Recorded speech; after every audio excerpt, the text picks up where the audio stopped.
ఏటి ఇంత హడావిడిగా డబ్బులు పట్టుకుని యాడికెళ్తున్నారు?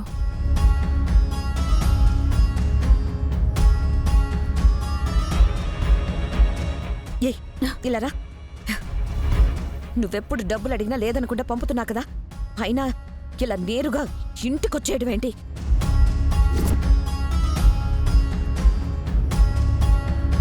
మా వాళ్ళు చూశారంటే ఏమవుతుందో నీకు చెప్తాను కదా.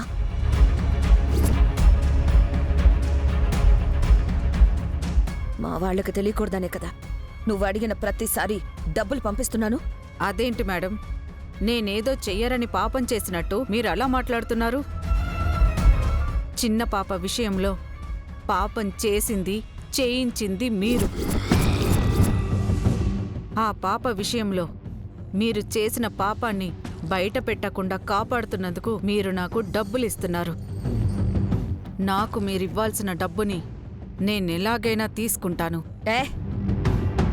చూడు, నా జుట్టు నీ చేతిలో ఉందని ఎగిసెగిసి పడకు. కన్న పేగును కూడా లెక్క చెయ్యని దాన్ని నీకు భయపడతానని కల్లో కూడా అనుకోద్దు. నా గుట్టు రట్టు చేయనంతవరకే నువ్వు సేఫ్గా ఉంటావు.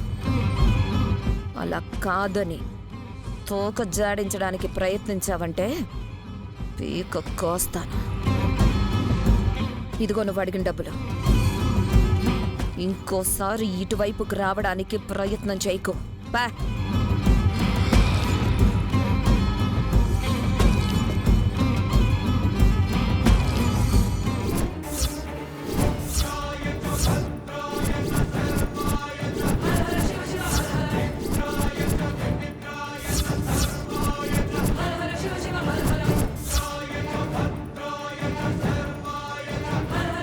ఇది ఇప్పుడు ఇక్కడికి వచ్చింది. కొంపతీసి మొత్తం వినేసిందా?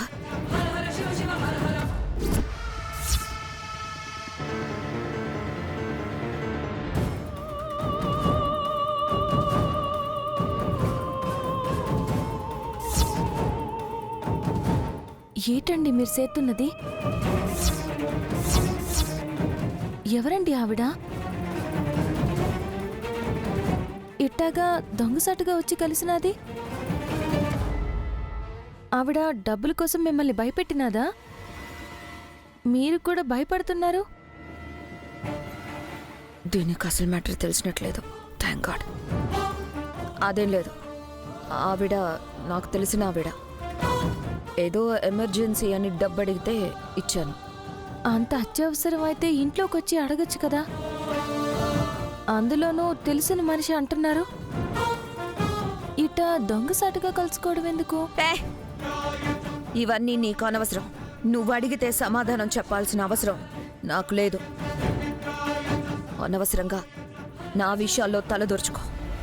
నీ లిమిట్స్లో నువ్వు ఉండు.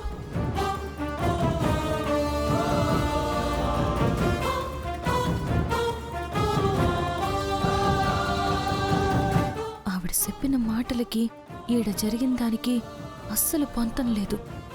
ఏదో జరుగుతున్నది. కనిపెడతా.